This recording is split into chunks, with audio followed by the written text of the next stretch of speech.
Среди православных в эту ночь не принято спать. Это особенное время. Христос рождается. На все ночные бдения и ночную литургию в главный храм республики верующие собираются задолго до службы. Кто лишь поставить свечу и помолиться, а кто настроиться на праздничное многочасовое богослужение, после которого можно еще и причаститься. Молимся тому, чтобы мир во всем мире был, во-первых, это раз, а во-вторых, чтобы детям было хорошо, ну и нам здоровья желаем.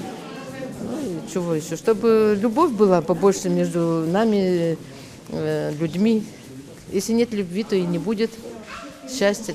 Божественную литургию в Свято-Стефановском кафедральном соборе по традиции совершает архиепископ Сыктывкарский и Коми-Зырянский Петерим. Он напоминает собравшимся о главном смысле события. Хочу всех поздравить с Рождеством Христовым. Христос рождается, славите, Христос с небес встречайте. Рождество у нас, слава Богу, государственно-церковный праздник. И он для нас большую радость в том аспекте имеет, что Христос воплотился и своей плотью Он приращает нашу человеческую плоть как бы к себе.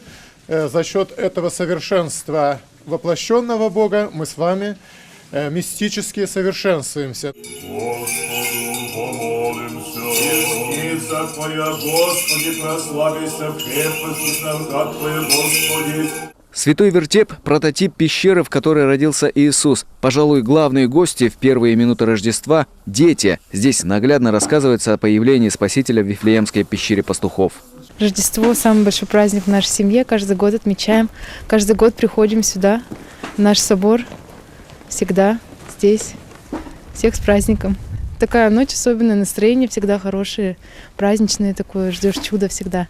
В главном соборе Коми во все продолжение рождественской службы не протолкнуться, а верующие все прибывают. Такой наплыв прихожан всегда ожидаем, поэтому пристальное внимание уделено безопасности. Порядок охраняют сотрудники силовых структур и казачества. Готовность к чрезвычайным ситуациям на месте отрабатывают спасатели. Я проверяю пожарную безопасность. Здесь полностью то, что какие. Очень много сегодня людей здесь находится. Я прошел, проверил все помещения, наличие огнетушителей, наличие легко воспламеняющих веществ. То есть батюшка мне все показал, все, что здесь есть, какие помещения. Посмотрел электроприборы все. То есть я спокоен, служба идет, в принципе, все нормально, буду находиться здесь.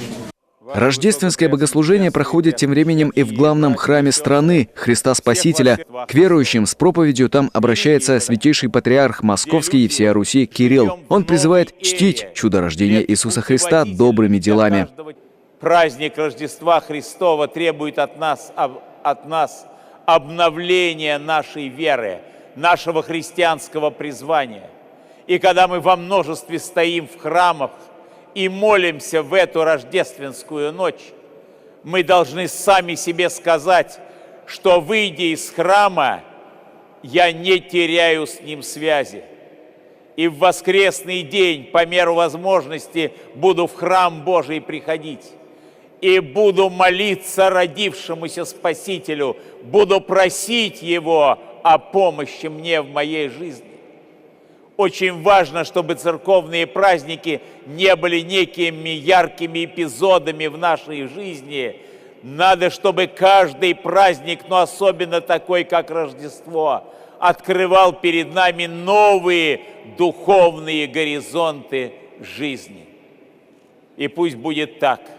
Пусть укрепляется вера нашего народа, его благочестие, а вместе с верой и благочестием чистота помыслов жизни, честность и справедливость. Все то, что помогает людям сохранить себя от притяжения греха и остаться на стороне света и правды, на стороне божественной истины. Пусть родившийся в Вифлееме младенец-спаситель укрепит нас на путях нашей жизни. Аминь. С праздником поздравляю вас. Праздник по традиции продолжается рождественской елкой для детей. Также от Рождества начинаются святочные гуляния, которые продлятся до Крещения. В эти дни принято ходить друг к другу в гости, обмениваться подарками и поздравлениями.